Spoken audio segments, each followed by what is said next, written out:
നീ രാജാക്കന്മാർക്ക് ജയം നൽകുകയും നിന്റെ ദാസനായ ദാവീദിനെ ദോഷകരമായ വാളിങ്കൽ നിന്ന് രക്ഷിക്കുകയും ചെയ്യുന്നുവല്ലോ.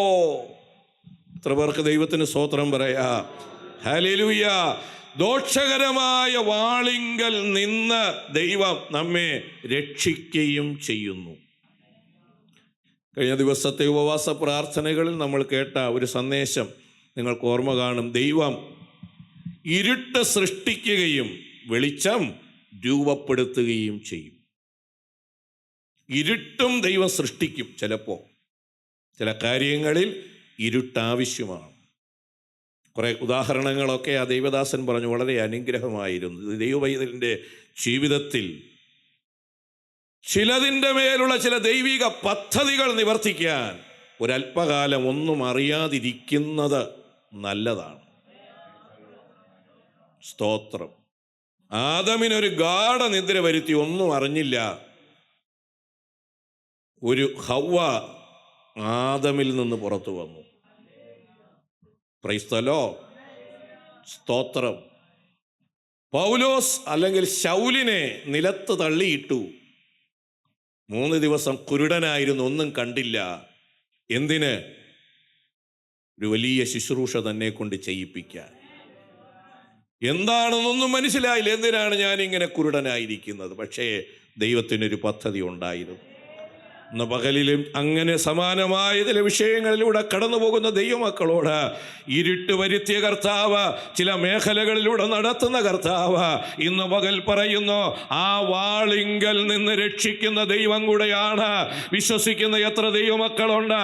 ഈ വഴിയിലൂടെ കടന്നു പോകുന്നത് എന്തെന്ന് ഞാൻ അറിയുന്നില്ല, എനിക്കൊരു വ്യക്തതയും വരുന്നില്ല, ഇരുട്ടായിരിക്കുന്നു. എന്നാൽ ഒന്ന് വിശ്വസിക്കുന്ന നടത്തുന്നത് ദൈവമെങ്കിൽ അതിൻ്റെ മേലൊരു ദൈവത്തിൻ്റെ പദ്ധതിയുണ്ട്. അവിടെയും ദൈവത്തോട് ചേർന്നിരിക്കാൻ ആ വാളിങ്കൽ നിന്ന് എൻ്റെ ദൈവം രക്ഷിക്കും. വെറുതെ ദൈവത്തിൽ നിന്ന് അകന്നു പോകാതിരിക്കാൻ മാത്രം അവിടെ ശ്രദ്ധിച്ചു കൊള്ളുക. അവിടെയും പ്രാർത്ഥിക്കുക, ദൈവമേ എനിക്കൊരു വ്യക്തതയില്ല എന്തിനാണ് ഞാനിങ്ങനെ അകപ്പെട്ടതെന്ന്. പക്ഷെ എനിക്കൊന്നറിയാം, ദൈവത്തിന് എന്തോ ഒരു പദ്ധതിയുണ്ട്, അതെന്നിൽ നിവർത്തിച്ചു തരണമേ. ഇതാ ഞാൻ കർത്താവിൻ്റെ ദാസി. ആ മറിയ പറഞ്ഞു, സ്തോത്രം. എന്നാ ദൈവദാസൻ പറഞ്ഞല്ലോ, പറഞ്ഞത് സാധാരണഗതിയിൽ ഓർത്താൽ അത്ര നല്ല കാര്യമല്ല, ലോകാപവാദം വരുന്ന കാര്യമാണ്. പക്ഷെ എങ്കിലും ഞാൻ കർത്താവിൻ്റെ അതിനപ്പുറത്തേക്ക് ആ യോസേഫിനോടും ചെന്ന് പറയാൻ ദൈവത്തിനറിയാം. സ്തോത്രം. അങ്ങനെ ആ വാളിങ്കൽ നിന്ന് രക്ഷിച്ചു. സ്തോത്രം. അടുത്ത വാക്യത്തിലും പറയുന്നത് ഇങ്ങനെയാണ്, അന്യജാതിക്കാരുടെ കയ്യിൽ നിന്ന് എന്നെ വിടുവിച്ച് രക്ഷിക്കണമേ. അവരുടെ വായി ഭോഷ്ക് സംസാരിക്കുന്നു, അവരുടെ വലങ്കൈ വ്യാജമുള്ള വലങ്കൈയാകുന്നു. എന്ന് പറഞ്ഞാൽ ദാവീദ് കുറേ സ്ഥലത്തൊക്കെ ചെന്ന് അഭയം പ്രാപിച്ച് പല ദേശത്തുമൊക്കെ ചെന്നു. അവരാദ്യം അഭയം കൊടുക്കുമെങ്കിലും അതിൽ പലരും പിന്നീട് ശൗലിന് അറിവ് കൊടുത്തു. ദാവീദ് ഇവിടെ ഉണ്ട്, അഭയം കൊടുത്തിട്ടാണ്. സ്തോത്രം.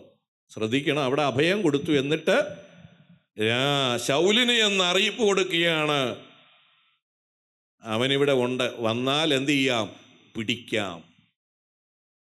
സ്തോത്രം. എന്നാൽ ദൈവം അനുവദിച്ചെങ്കിലേ പിടിക്കാൻ പറ്റൂ.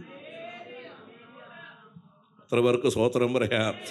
ആരൊക്കെ എവിടെയൊക്കെ അറിവ് കൊടുത്താലും ദൈവം അനുവദിച്ചില്ലെങ്കിൽ ഒന്നും നടക്കുകയില്ല. സർവസന്നാഹവുമായി ശൗലവിടെ എത്തും, പക്ഷേ അതിനു മുമ്പ് ദാവീദിനെ ദൈവം അവിടെ നിന്ന് നടത്തും. എത്ര പേർക്ക് സന്തോഷത്തോടെ ദൈവത്തിന് സ്തോത്രം പറയാ? നിന്നെ തകർക്കാനായി സർവസന്നാഹവുമായി പലരും ശ്രമിച്ചെന്ന് വരാ, എന്നാൽ അത്യുന്നതനായ ദൈവം അതിനു മുമ്പേ അവിടെ നിന്ന് രക്ഷപ്പെടത്തക്കവണ്ണ, അതിൻ്റെ നടുവിൽ നിന്ന് നിനക്ക് ജീവരക്ഷ വരത്തക്കവണ്ണ നിന്നെ പുറപ്പെടുവിക്കുന്ന ദൈവമാണ്. എത്ര തവണയാണ് ദൈവം നമ്മെ അങ്ങനെ രക്ഷിച്ചിരിക്കുന്നത്. Praise the Lord. അങ്ങനെയുള്ള രാജാവിൻ്റെ കയ്യിൽ നിന്നും ഭോഷ്ക് സംസാരിക്കുന്ന വ്യാജമുള്ള ജാതികളുടെ കയ്യിൽ നിന്നുമൊക്കെ എൻ്റെ ദൈവം എന്നെ രക്ഷിക്കുന്നു എന്നാണ് ആ സങ്കീർത്തനത്തിൻ്റെ ആകെയായ ഒരു പശ്ചാത്തലം. ആ ഒരു പശ്ചാത്തലത്തിൽ നിന്നാണ് ഒന്നാമത്തെ വാക്യം മുതലേ വളരെ സന്തോഷത്തോടെ സങ്കീർത്തനക്കാരൻ പറയുന്നത്, എൻ്റെ പാറയാകുന്ന യഹോവ വാഴ്ത്തപ്പെട്ടവൻ, എൻ്റെ ദയയും എൻ്റെ കോട്ടയും എൻ്റെ ഗോപുരവും എൻ്റെ രക്ഷകനും എൻ്റെ പരിചയും ഞാൻ ശരണമാക്കിയവനും എൻ്റെ ജനത്തെ എനിക്ക് കീഴാക്കി തന്നവനും എൻ്റെ ദൈവം തന്നെ. സ്തോത്രം. ഇതെല്ലാം കിട്ടിക്കഴിയുമ്പോൾ ഒരു കാര്യം കൂടെ ഓർത്തോണം. അതിൻ്റെ മൂന്നാമത്തെ വാക്യം വളരെ അർത്ഥവത്താണ്. യഹോവേ, മനുഷ്യനെ ഗണ്യമാക്കുവാൻ അവൻ എന്ത്? കേവലം എന്നെ ഇങ്ങനെയുള്ള ഈ അപകടങ്ങളിൽ നിന്നെല്ലാം രക്ഷിച്ച് നടത്തുക ഞാൻ എന്താണ് കർത്താവേ? ഒരു യോഗ്യതയുമില്ലാത്ത എന്നെ ഈ വലിയ ശൗലിൻ്റെ കയ്യിൽ നിന്ന്, സൈന്യത്തിൻ്റെ കയ്യിൽ നിന്ന് അപ്പോഴായി എന്നെ ആവശ്യമായ നിർദ്ദേശം തന്ന് എന്നെ ഇങ്ങനെ ഓർത്ത് രക്ഷിക്കുവാൻ, ഹല്ലേലൂയ, ഈ മർത്യപുത്രനെ വിചാരിപ്പാൻ അവൻ എന്തുമാത്രം. ഒന്നുമില്ല. എന്തെങ്കിലുമൊക്കെ നന്മ കിട്ടുമ്പോൾ ദൈവമക്കളെ എവിടെയെങ്കിലുമൊക്കെ ദൈവം നടത്തുമ്പോൾ നമ്മൾ ദൈവം പാകെ പറയണം, എന്നെ ഇങ്ങനെ വിചാരിപ്പാൻ, എന്നെ ഇങ്ങനെ രക്ഷിക്കാൻ എൻ്റെ ദൈവമേ ഞാൻ എന്താണ് യോഗ്യത കണ്ടത്? സ്തോത്രം.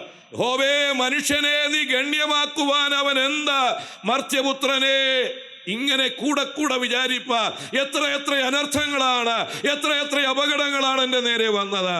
അതിൻ്റെ നടുവിൽ എന്നെ ഇങ്ങനെ വിചാരിക്കാൻ അങ്ങേക്ക് ഞാൻ എന്താണ് ഞാൻ കണ്ട യോഗ്യത? സ്തോത്രം. ആ ദാവീദിനെയാണ് പിന്നെയും ദൈവം നടത്തുന്നത്. സ്തോത്രം. അങ്ങനെ ഒരു നല്ല മനോഭാവം നമുക്കും ഉണ്ടാകുവാൻ ദൈവം കൃപ ചെയ്യട്ടെ. സ്തോത്രം. അതിൻ്റെ ഒടുവിലത്തെ വാക്യത്തിൽ പറയുന്നു, ഈ സ്ഥിതിയിലിരിക്കുന്ന ജനം ഭാഗ്യമുള്ളത്. യഹോവ ദൈവമായിരിക്കുന്ന ജനം.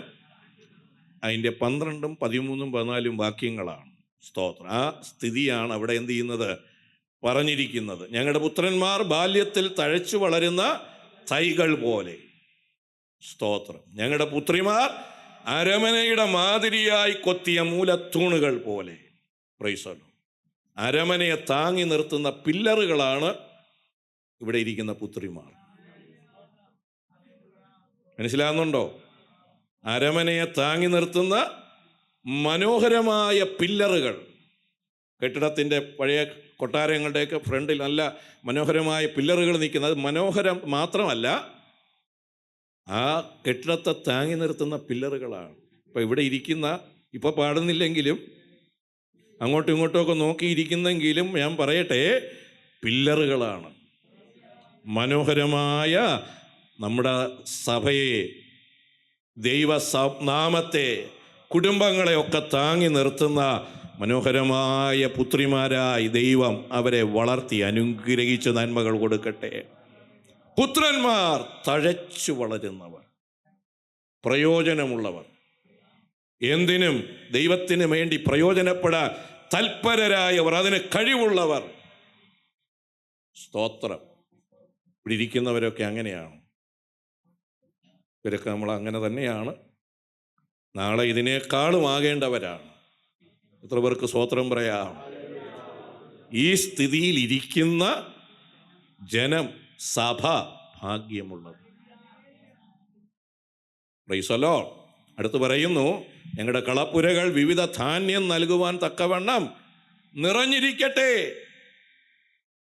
സ്തോത്രം. കളപ്പുര, ഭക്ഷണം, ആവശ്യത്തിന് വിവിധമായ ധാന്യം. കണ്ടോ, ഇന്നത്തെ ഡയറ്റീഷ്യൻ അടുത്ത് ചെന്ന് ചോദിച്ചാൽ പറയും, എല്ലാം കൂടെ ഒരുമിച്ച് അങ്ങ് അടിച്ച് കയറ്റരുത്, വിവിധമായത് അളവായിട്ട് കഴിച്ചോളൂ. അതാണ് തമ്പുരാൻ നേരത്തെ പറഞ്ഞത്. കളപ്പുരയിൽ വിവിധ ധാന്യങ്ങൾ, തമ്പുരാൻ ഉണ്ടാക്കിയ എല്ലാ ധാന്യവും നമുക്ക് ഓരോന്നിനും ആവശ്യമാണ്.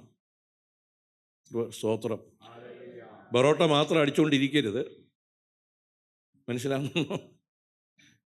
അതുപോലെ പല ധാന്യങ്ങളുണ്ട്. ആ മൈദ മാത്രം പോരാ, മൈദയും വേണം. അതും ദൈവം ഉണ്ടാക്കിയതാണ്. വിവിധ ധാന്യങ്ങൾ നിറയ്ക്കാൻ പറ്റുന്ന തരത്തിൽ അതിങ്ങനെ.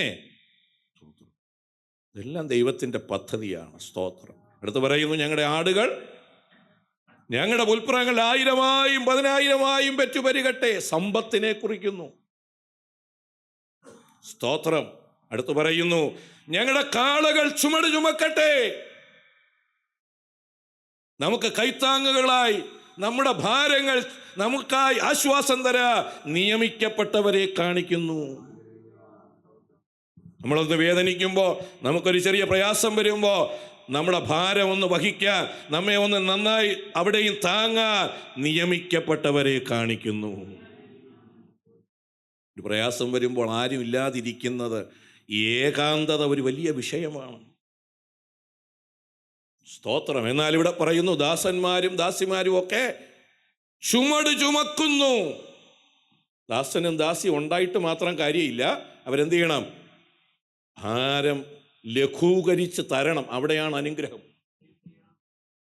സ്തോത്രം. ഇതൊക്കെ വേണം. ഇനി ചിലത് വേണ്ട. എന്തൊക്കെയാണ്?